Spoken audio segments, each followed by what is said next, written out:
디지털 세상의 모든 것을 깊이 있게 알아보는 인포맥스D. 오늘도 명확한 정보와 새로운 지식을 전해드리겠습니다.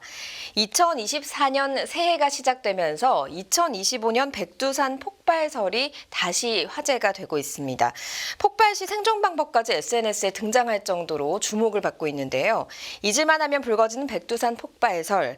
정말 실현 가능성이 있는 건지, 만약에 백두산이 폭발한다면 한반도에는 어떤 영향을 미치는 건지 짚어보겠습니다. 홍태경 연세대 지구시스템학과 교수님과 함께 짚어봅니다. 교수님 어서 오세요. 네, 2024년이 되니까요. 내년에 터지는 거 아니야? 네. 백두산 폭발하는 거 아니야? 이런 이야기가 실제로 SNS에서 돌고 있고 다시 관심을 갖기도 하고요. 또 최근에 일본에서 큰 지진이 났잖아요. 이럴 때마다 또 연관이 돼서 궁금증을 자아내는 것 같습니다. 일단 저는 고등학교 때 백두산이 휴화산이라고 배웠었거든요. 백두산이 그런데 이제 약간 쉬고 있는 거라고 하면 되는 건가요? 아니면 지금 움직이고 있나요? 활화산이라고 보면 되는 건가요? 네, 정확한 정의는 활화산이 맞습니다. 활화산이요. 예, 네. 우리가 이제 그동안에 이 백두산에 대한 정보가 오래전 없었기 때문에 네. 활동하지 않는 화산이라고 생각을 했거든요. 근데 최근 연구에 의하면은 1903년도에 마지막 분화한 활화산이라고 보는 게 맞고요. 네. 여전히 그 화산체로서 활동을 할 만한 여러 징후들을 보이고 있습니다. 네. 그리고 이제 하부에는 뜨거운 마그마방이 존재하는 것들이 최근에 확인됐기 때문에 이제 한반도 내에 존재하는 활화산 이렇게 네. 정의하는 것이 맞습니다. 그 백두산이 활화산이다라고 하는 근거가 여러 가지가 나오고 있다. 그리고 뭐 지금 여러 나라에서 연구한 바에 따르면 백두산 화산 폭발할 수도 있다라고 하는 근거들이 조금 있다고 하는데 그런 것들이 어떤 게 있는 건가요? 네. 이 활화산이라고 한다면 가장 중요한 것은 마그마방입니다. 네. 마그마방 내에 마그마가 충진이 돼 있으면 바로 이제 마그마가 상승을 하고 분화할 수 있는 메커니즘으로 연결되게 되거든요. 네. 그래서 이 마그마방의 존재를 확인하게 되면 제일 쉬운데요. 실제로 마그마방이라고 하는 액상의 물질로 추정되는 것들이 우리가 지진파 토모그래피 작업을 통해서 연구를 해보면 확인이 되고 있습니다. 네. 이러한 다량의 이 마그마방이라고 하는 것은 지표에서부터 약 15km 아래까지 쭉 뻗어 있는 이런 구조를 보이고 있고요. 그 범위만도 이 백두산을 중심으로 해서 한 100km 남짓까지 뻗어 있는 광범위한 범위를 네. 차지하고 있습니다. 물론 이것 전체가 다 마그마 방인지 아니면 온도가 높은 어떤 물질로만 구성이 되어 있는지는 확인하기 어렵지만 분명히 마그마 방이라 이제 추정할 만한 이 지역이 가운데 부분에 존재하고 있고 또 이 화산체에서는 뜨거운 가스 같은 것들이 나오고 있는데요. 네. 멘틀에서 기원한 황가스 같은 것들이 많이 나오고 있고 이 높은 열로 인해서 주변에 고사목들이 많이 관측이 되고 있거든요. 고사목들, 그러니까 말라간다는 거군요. 그렇습니다. 나무들이. 네. 그러니까 높은 온도에 의해서 나무들이 말라가고 있고요. 또 화산체 정상부에서는 뜨거운 온천수들이 또 다량 관측이 되고 있습니다. 그리고 최근에는 좀 잠잠해지고 있었지만은 화산성 기원 지진들이 또 관측이 되고 있거든요. 이것은 마그마방이 상승하게 되면 주변에 압력을 주고 그것들이 지진들로 연결되는 일들이 네. 벌어지는데 네. 이런 일들이 자주 목격이 됐던 거죠. 그러다 보니까 전체적으로 봤을 때 활화산이 가지고 있는 다양한 특징을 보이고 있는 화산이라고 볼 수 있고 마그마방도 존재한다 이렇게 판단하고 있습니다. 그러면 그게 이제 활화산이라고 하는, 그러니까 백두산은 활화산이다 이렇게 정의를 내릴 수 있는 뭔가 그 정황들은 되는데 2025년에 폭발을 할 가능성이 있다라는 정황도 연결을 지을 수 있는 부분이 있는 건가요? 네, 이 백두산 화산 분화의 역사를 보면요, 아마 거기서 힌트들을 많이 얻은 것 같은데 대략 그 기원전 900년대부터 해서 지금까지 100년 간격으로 화산 분화 역사가 나오고 네, 있습니다. 100년 주기설이 그래서 나오는 네, 거군요. 그러다 보니까 1903년 마지막 분화니까 지금이 한 100년 남짓이 됐고 화산 분화할 때가 되지 않았나라고 사람들이 생각을 하는 거죠. 네. 하지만 화산 분화에 있어서 이런 주기성도 중요하지만 화산체 내부의 마그마방의 상태 그리고 압력 이런 여러 조건들이 화산 분화를 이해하는 데 제일 중요한 요소거든요. 네. 그래서 이런 요건들이 갖춰지지 않으면 단지 주기만 찼다고 해서 화산 분화 연결되기는 어렵고요. 네. 그래서 지금 현재 징후로 봤을 때는 화산체에서 화산 활동을 시작한다고 할 만한 뚜렷한 증거는 없는 상황입니다. 그렇다 보니까 당장 올해 혹은 가까운 시일 내에 화산 분화로 연결될 수 있다라는 강력한 증거는 현재 없는 상태입니다. 그러면 2025년에 그 터질 것이라는 전조 증상의 강력한 증거는 지금 없는 상태다라고 볼 수 있는 그렇죠. 거네요. 어쨌든 그래도 활화산이라고 하는 것은 이런 조건들만 맞으면 폭발할 가능성이 있다는 뜻 아닌가요? 그렇습니다. 네. 네, 활화산이라고 하는 것은 마그마방이 존재한다는 것을 말하고 있고 마그마방은 어떤 메커니즘이든 간에 열이 가해지게 되면 네. 주변의 암석들을 용융시켜서 마그마를 만들 수 있다는 얘기가 되는 네. 겁니다. 이 마그마방에 마그마가 충진되게 되면 주변에 압력이 가해지게 되면 가스가 생기게 되고요. 이 가스에 의해서 마그마방이 압력이 더욱 상승하게 되고 마그마가 상승하게 되면서 분화로 연결되는 거거든요. 그래서 이런 일들이 이제 언제든지 일어날 수 있기 때문에 주변 여건에 따라서는 분화가 촉진될 수도 있는 상황인 거죠. 그 주변 여건이라고 하는 것 중에 대표적인 게 지진인가요? 그렇습니다. 네. 이 주변에 압력을 줄 수 있는 제일 큰 요소 중에 하나는 바로 지진이라고 할 수 있는데요. 우리가 이제 동일본 대지진, 2011년도 동일본 대지진 당시에는 규모가 9.0이나 되는 큰 지진이었거든요. 이 지진이 발생하게 되면서 일본 열도에 있는 화산체에 있는 화산들이 활동이 활발해진 증거들을 확인했습니다. 네. 또 2004년 12월 26일 인도네시아 수마트라 대지진 때는 네. 그때는 인도네시아에 있는 화산들이 활동을 굉장히 강력하게 했거든요. 이렇듯 주변에 화산체가 있고 큰 지진이 발생하게 되면 수백 킬로, 멀게는 1000킬로 정도까지 떨어져 있는 화산들이 활동한 기록들이 나오고 있습니다. 네. 하지만 이 백두산 주변에는 이제 이렇다 할 큰 지진들이 현재 발생하지 않았고요. 그래서 화산체의 화산을 가속할 만한 일들은 현재 없었던 상황입니다. 네. 오히려 우려할 만한 것들은 북한의 핵실험 같은 것들이 오히려 걱정할 만한 네. 사안인데요. 이제 그것들도 이제 다양한 이유로 이제 고민이 되고 있는 상황입니다. 말씀하신 것처럼 그 백두산 주변 자체는 큰 지진이 일어나고 있지는 않기 때문에 직접적인 영향을 주지는 않는다라고 말씀을 해주셨지만 좀 걱정되는 것은 사실 최근 몇 년 사이에 한반도에서 특히나 경주 포항에서 근래에 없었던 규모의 이제 5 넘는 지진이 일어나고 건물이 조금 금이 가고 약간의 무너져 내리는 일도 있고 사람들이 대피하고 이런 일도 있었지 않습니까? 한반도에서도 이런 지진들이 좀 일어나다 보니 결국에는 백두산까지도 이게 영향을 미칠 수 있지 않을까 하는 우려들을 또 하시는 부분들이 있을 것 같아요. 네. 어느 정도 규모의 지진이 백두산에 영향을 미치는 겁니까? 한반도에서 일어난다면요, 지진이요? 이제 백두산에서부터 한반도 남쪽까지 거리는 대략 한 500km 이상 거리가 네. 떨어져 있습니다.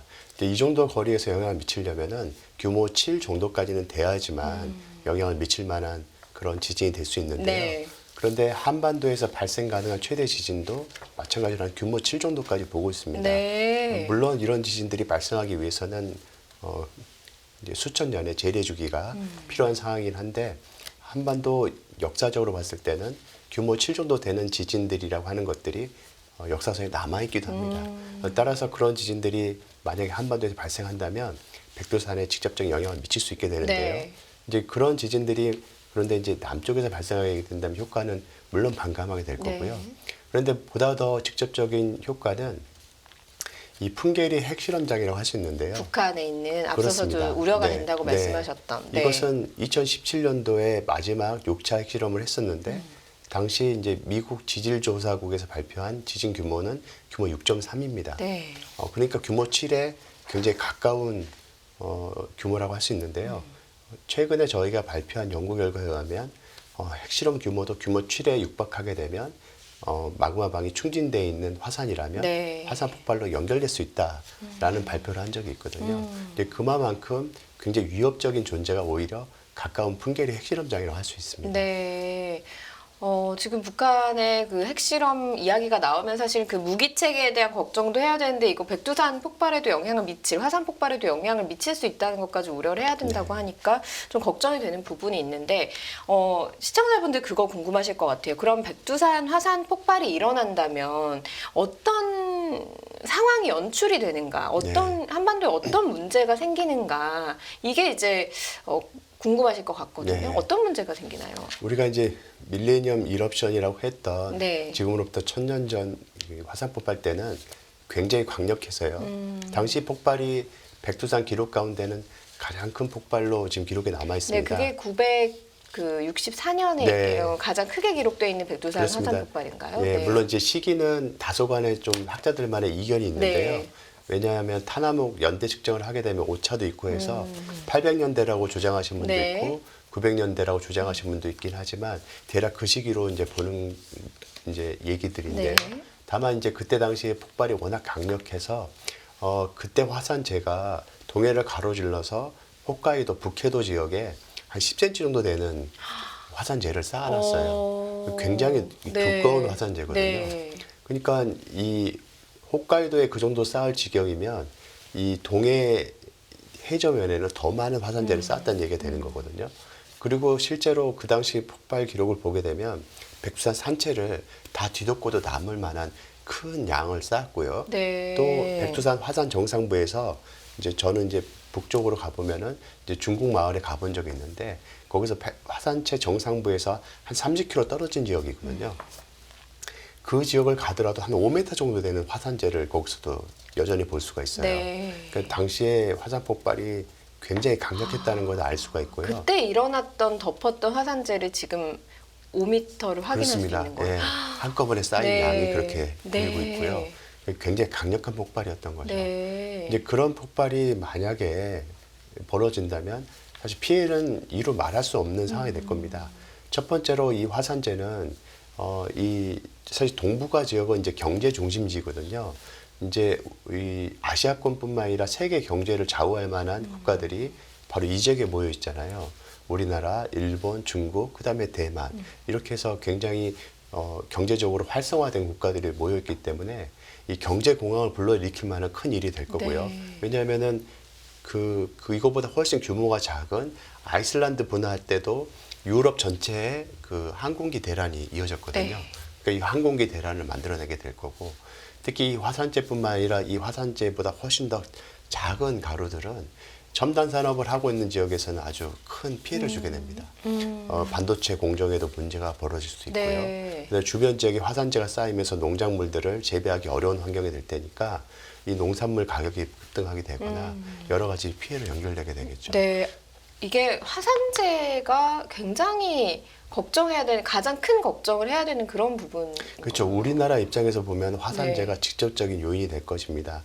하지만 이제 화산재 주변에서는 오히려 그 백두산 정상부에 있는 20억 톤이나 되는 그 천지에 있는 물이 문제가 될 텐데요. 이 20억 톤에 해당하는 물은 사실 어마어마한 양이고요. 가늠이 안 돼요. 그렇습니다. 네. 이게 말로 사실 설명하기는 어려운데 네. 이 우리나라 서해 쪽에 제일 그 깊은 곳의 수심이 대략 한 30m에서 40m 정도 네. 봅니다. 근데 백두산 천지에서의 그 천지에서 깊이는 한 350m로 측정이 되고 있거든요. 350m면은 사실 상상하기도 어려운 굉장히 깊은 깊이인데 그렇게 담수를 20억 톤에 담고 있는 거죠. 이게 만약에 화산이 크게 폭발하게 되고 천지에 있는 이 뚝 가운데 한 곳이 무너지게 된다면 이 하류로 막대한 양이 그 물들이 흐르게 될 거고요. 이 화산체 아래쪽에 있는 마을들은 범람하게 되고 네. 굉장히 큰 피해로 연결되게 되겠죠. 네. 물론 그 지역 화산체 일원에는 사람들의 인구 밀도가 낮긴 하지만 굉장히 그 지역에는 큰 피해로 연결될 것이 이제 명약관화한 거죠. 이제 화산이 폭발하는 모습을 생각을 하면 사실은 그 용암이 흘러내리고 네. 뭐 그런 모습만 이제 피해를 줄 것이라고 생각을 했는데 그것보다도 네. 하늘로 그 기둥을 높이 네. 쏟아서 분출되는 화산재 그리고 그 안에 있는 물들도 옆으로 이제 네. 오면서 그 마을도 덮칠 수 네. 있다. 과거에 그 이탈리아 폼페오 같은 네. 경우가 대표적으로 그 화산 폭발로 인해서 도시 자체가 없어지게 되었고 그게 발굴되면서 네. 굉장히 이제 화제가 됐고 네. 가장 유명한 화산 폭발 중에 하나잖아요. 그 규모랑 비교를 해보면 만약에 백두산이 폭발을 네. 한다면 어느 정도 규모라고 좀 비교를 해볼 수가 이 있습니까? 폼페이 화산 폭발보다는 네. 이제 우리가 이제 화산 등급이 하나 올라갈 때마다 10배씩 네. 이 분화량이 커진다고 생각을 하거든요. 이 우리가 백두산 화산 분화는 분화 지수를 7로 보통 보고 있습니다. 네. 이 인류가 겪은 분화 가운데서 가장 큰 것 중에 하나라고 생각을 하고 있거든요. 가장 크다고요? 네, 그래서 백두산이요? 그렇습니다. 네. 그 당시에 어마어마하게 분화를 했고 물론 이것보다 규모가 훨씬 더 큰 건 있지만 가장 큰 것 중에 하나라고 네. 보고 있는 상황인데요. 그런데 폼페이는 이거보다는 규모가 한 단계 또는 두 단계 더 낮은 상태로 생각을 하고 그게 있습니다. 더 낮았어요? 네. 그건 왜 그러냐면 네. 폼페이는 바로 그 인접한 곳에 화산이 있었고 그 화산 아래로 바로 이 화산재라든가 그 슬럼프라고 하는 다양한 이 그 뭐 액상의 물질들이 섞여서 흘러가는 네. 그런 이제 그 이류들이 흐르면서 덮친 효과들이거든요. 네. 그래서 그 효과로 만들어진 피해이기 때문에 그 근처에서만 주로 피해가 발생을 했습니다. 이제 그에 반해서 백두산은 보다 더 광범위한 지역에 직접적 영향을 미칠 만한 굉장히 강력한 폭발을 동반을 해서 폭발량이라든가 재해 정도는 훨씬 더 크다고 할 수 있죠. 그러니까 이게 백두산에서 화산이 폭발을 한 것이 한반도에도 영향을 미치지만 동아시아 전체 네. 그리고 결국에는 이런 폭발이 또 지진을 유발할 네. 수도 있고 이렇게 되면 쓰나미 이런 식으로 이제 전 세계에 영향을 미칠 만한 규모를 네. 가지고 있기 때문에 전 네. 세계가 주목을 하고 있다라고 네. 봐도 과언이 아니겠군요. 물론 이제 쓰나미를 일으키기 위해서는 전제 조건은 이제 분화가 바다에서 일어나야지만 바닷물을 이제 출렁이게 해서 쓰나미가 발생하게 될 텐데요. 네. 이번 백두산은 내륙에 있기 때문에 아마 쓰나미를 동반하기 어려울 겁니다. 그런데 이제 화산재가 더욱 우려되는 거는 화산재가 이 동해를 가로질러서 홋카이도에 쌓이려면 이 화산재 자체가 입자가 굉장히 세립질이어야 네. 됩니다. 가벼워야 날아가잖아요. 높이 떠오르고. 네. 그런데 그렇게 가볍다는 얘기는 쌓일 때도 금방 안 쌓인다는 얘기입니다. 그러니까 10cm나 되는 뭐 일부 지역에서 5cm가 관측되기도 했는데요. 그런 화산재가 쌓이기 위해서는 오랜 시간이 소요가 됐겠죠. 네. 그러니까 이 동아시아 지역에 분명히 화산재가 하늘을 뒤덮고 있을 거고 한동안은 햇빛도 볼 수 없는 나날들이 굉장히 오랫동안 네. 그게 며칠이 아니고 몇 달일 수도 네. 있습니다. 그렇게 지속되다가 서서히 쌓인 거거든요. 네. 비처럼 내리는 그런 먼지 같은 알갱이들이 서서히 쌓여서 그런 5cm 혹은 10cm가 되는 그런 화산재를 쌓는 거거든요. 네. 그런 일들이 한 번 폭발로 지속된다고 한다면 당시에 아마 인구가 적었기 때문에 이런 게 이슈가 안 됐을지 네. 모르지만 지금과 같이 사람들이 많이 사는 곳에서는 이건 엄청난 재앙인 거죠. 그렇죠. 사실 미세먼지만 그렇죠. 조금 심해도 네. 상당히 네. 경각심을 가지고 네. 마스크 써야 네. 된다, 주의보 네. 내리고 이렇게 하는데 네.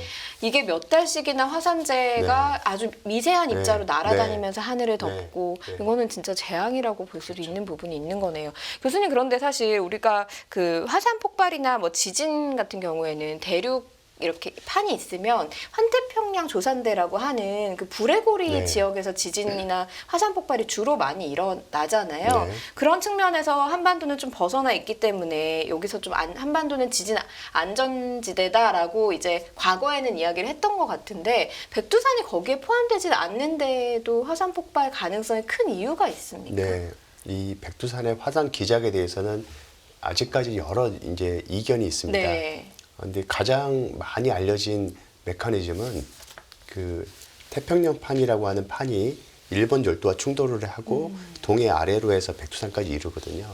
그래서 이 태평양판이 빠르게 흐르게 되면서 위쪽에 상승류를 만든다고 생각을 하고 있습니다. 그래서 그 상승류가 이 화산 분화를 촉진하는 네. 원동력으로 생각하기도 네. 하고요. 혹은 지구 내부에서부터 올라오는 열이 이 핵에서부터 올라오는 열이 바로 백두산까지 이르는 여론이다라고 주장하시는 분도 있고요. 혹은 인도판과 유라시아판의 충돌에 의해서 이 중국 일대가 이 확장력을 받게 되면서 국지적으로 확장을 받고 땅이 이렇게 늘어나게 되면 네. 압력이 떨어져서 물질들이 용융하게 되거든요. 네. 이게 마그마 용융으로 연결이 돼서 화산이 발달했다라고 주장하시는 분도 있습니다. 네. 그래서 메커니즘은 뭐 한 3가지 정도로 나눠지는데요. 근데 어떤 경우든 간에 지금 현재 백두산 활동을 여전히 유발할 만한 원동력으로 작용하고 있거든요. 이 3가지 다. 그래서 한동안은 백두산이 여전히 네. 화산으로 활동할 가능성이 높다. 네. 이렇게 생각할 수 있죠. 그러면 이제 전조 증상을 알면 대비를 할 수 있을 것이고 혹시나 그 환태평양 조산대가 아니기 때문에 백두산은 전조 증상이 없을까 걱정하시는 분들도 네. 있으실 것 같은데 백두산 화산 폭발의 전조 증상이라고 하면 어떤 것들을 좀 볼 수가 있을까요? 네, 꼭 백두산뿐만 아니라 일반적인 화산들이 그 전조 증상을 보이게 됩니다. 네. 갑자기 폭발하기보다는 마그마방에서 마그마가 상승하는 일들을 먼저 선행적으로 겪게 되거든요. 그러면 상승하게 되면 주변에 계속 마그마 방에서 올라오는 마그마에 의해서 압력을 받게 되고 그 압력에 의해서 화산성 지진들이 많아지게 됩니다. 그래서 화산을 모니터하기 위해서는 화산재 주변에 지진계들이 굉장히 많이 있거든요. 네. 그러면 화산성 지진들이 많아지면 활동이 임박했나 보구나. 그리고 화산재 정상부가 부풀어 오르는 일들이 벌어집니다. 이제 이런 부풀어 오르는 이유는 마그마가 상승하게 되면서 정상부가 점점 부풀어 오르고 네. 부풀어 오르는 게 극대화되는 게 바로 직전에서 극대화되거든요. 그래서 이런 것들은 인공위성으로도 확인이 됩니다. 인공위성 자료를 분석을 해보면 네. 직전에 비해서 얼마만큼 융기가 됐는지를 판단할 수 있게 되고요. 네.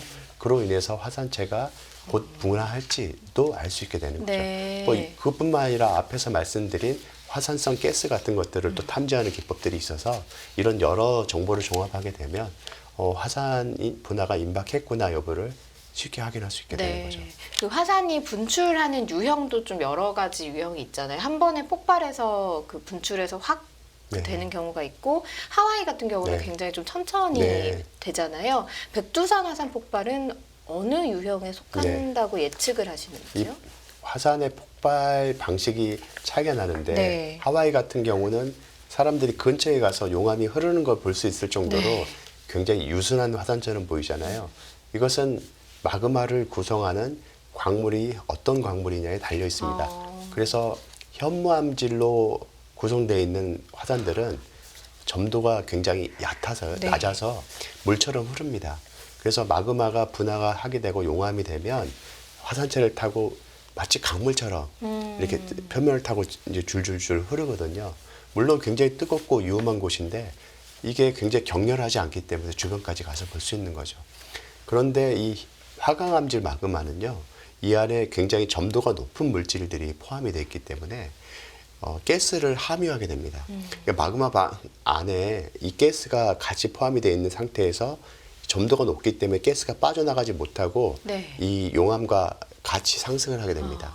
근데 가스는 언제든지 압력이 낮은 곳으로 뚫고 나가려고 하는 성질이 강하기 때문에 분화와 동시에 어느 약한 부분이 이걸 뚫고 나가게 네. 되거든요. 이때 바로 격렬한 폭발로 연결되게 되는 거죠. 네. 그 점도가 높은 화강암질 마그마인 경우에는 폭발성이 매우 커서 근처에 가면 매우 위험한 거죠.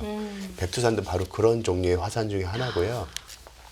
지구상으로 봤을 때 지구의 이 대륙의 내부에 있는 곳들은 다 이 격렬한 네. 화강암질 마그마로 구성이 되어 있고 바다 한가운데서 발달한 화산 같은 경우에는 현무암질 마그마로 네. 구성되어 있기 때문에 바로 그 하와이 같은 그런 화산들이 보이는 거죠. 제주도 한라산도 그러면은 그 현무암질 아닙니다. 그것도 우리가 우리는 그 이 바다 한가운데 있는 제주도조차도 바다에 있으니까 그렇게 보이지만 네. 이 전체적으로 보면 유라시아판 내부에 있는 화산이기 때문에 만약에 제주도도 폭발하게 된다면 똑같은 일이 될 겁니다. 눈에 보이는 게 네. 다가 아니네요. 그렇죠. 네. 네.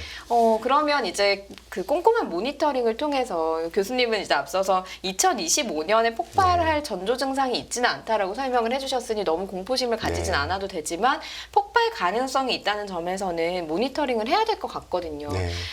전 세계에서 뭐 인공위성으로도 보고 할 거는 같은데 우리는 이게 백두산이 사실 북한하고 있어서 얼마나 좀 공조가 되고 있는지 좀 우려점도 있는 부분이 네. 있는 것 같아요. 어떻게 좀 모니터링을 하고 협력을 좀 해가야 되겠습니까? 네, 사실 그 이전 정부에서 북한 측에서 이 백두산에 대한 공동 연구를 제안한 적도 있습니다.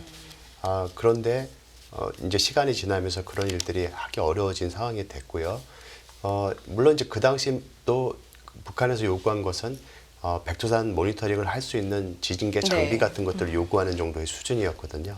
그래서 직접적으로 공동 연구를 우리가 역제안했을 때 북한은 이제 받아들이기 어려워하는 상황들이었고요. 그런 일들은 현재까지도 이어지고 있습니다. 그런데 이 백두산을 관심을 갖는 나라는 비단 북한, 우리나라뿐만 아니라 중국도 굉장히 그렇죠. 관심을 많이 갖고 네. 있거든요. 그래서 북한 측 영토 지역에서는 백두산 주변에다가 화산 감시 장비를 여러 대를 설치를 해놓고 있습니다. 불행히도 이제 우리나라 관장할 수 있는 그 영토가 없다 보니까 이곳에 이제 지진계라든가 관측 장비를 놓지 못하고 있는 네. 실정이고요. 네. 저희는 이제 중국을 통해서 그쪽에서 관측된 자료를 간접적으로 얻을 뿐입니다. 이러다 보니까 훨씬 더 관심이 많을 수 있는 우리나라 입장에서는 자료를 얻는데도 어려움이 있고 네. 분석하는 데도 상당히 네. 어려움이 따르고 있는 거죠. 네. 그래서 남북 관계가 훨씬 더 좋아지거나 한다면 바로 북한의 이 백두산 문제부터 먼저 풀어야 하지 않을까 생각이 됩니다. 네, 폭발할 가능성이 분명히 있는 것이고 또 핵실험을 했을 때도 네. 큰 영향을 미칠 수 있는 것이니 이것은 또 북한과 좀 관계가 좋아졌을 때 1순위로 좀 해결해야 될 과제가 될 그렇습니다. 수도 있다. 그러면 개인적인 측면에서 백두산 화산 폭발에 대해서 대비할 게 저는 좀 있을까 싶긴 하거든요. 네. 사실 참 막막하고도 네. 어려운 문제입니다. 우리로 봤을 때는 화산 폭발을 하게 되면 직접적으로 그 화산체 주변에 살고 있는 마을이 겪는 그런 문제보다는 약간의 간접적인 문제일 수도 있거든요. 화산재가 날라와서 남한 전역에 영향을 미치는 이런 정도의 네. 수준일 겁니다. 그런데 이제 이거보다도 우리가 더 걱정해야 될 거는 화산 폭발이 실제 이제 북한 내부에 있는 사람들의 생활에 직접적인 영향을 미칠 공산이 큽니다. 화산재가 쌓이게 된다면은 우리보다도 북한 일대가 훨씬 더 많이 쌓이게 가까우니까요. 쌓이게 네. 될 것이거든요. 그러면 이제 농산물이라든가 각종 재배, 그다음 그 농산물을 먹고 자라야 되는 어떤 소나 돼지 등의 이제 가축들도 영향을 받게 될 거고. 그렇게 되면 그쪽에 살고 있는 사람들의 생활이 굉장히 피폐해질 수밖에 네. 없는 상황으로 연결되게 되거든요. 옛날부터 백두산에 대한 관심을 갖는 이유는 이것이 바로 경제적인 문제로 연결되고 자칫하면 북한 내부에 혼란과 동요로 연결될 수 있는 그런 우려 사항들이 있기 때문입니다. 그래서 우리나라 정부도 그동안 그런 자연재해가 자연재해로 끝나지 않고 북한의 여러 이제 상황과 연결될 수 있다는 점에서 네. 관심을 많이 갖고 있는 거거든요. 그렇네요. 우리한테도 그게 또 직접적으로 그렇습니다. 영향을 미칠 그 수 문제가 있죠. 곧 이제 또 우리 문제가 네. 되기 때문에 그런 다양한 측면에서 이 백두산 문제는 그리 간단한 문제가 아닌 문제가 되는 거죠. 네. 그러면 이제 개인들은 이렇게 백두산 화산 폭발의 가능성을 좀 열어두고 예. 여론을 좀 조성을 해서 이게 북한하고 좀 공조 협력을 할 수 있게끔 관심을 많이 가지는 것이 어떻게 보면 우리를 좀 살리는 길이다라고 볼 수 있는 부분도 그렇습니다. 있겠네요. 예. 백두산 화산에 대해서 관심을 꾸준히 갖는 네. 게 필요하고요. 또 우리 민족은 우리 민족의 영산이라고 하는 산 아닙니까?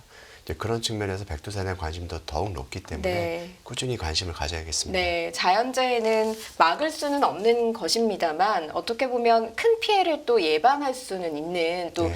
여러 대비를 할 수 있는 부분들이 있으니 이런 것들을 좀 잘 많은 관심을 통해서 잘 대비를 했으면 좋겠다라는 생각이 들었습니다. 오늘 말씀 여기까지 듣겠습니다. 고맙습니다. 네, 감사합니다.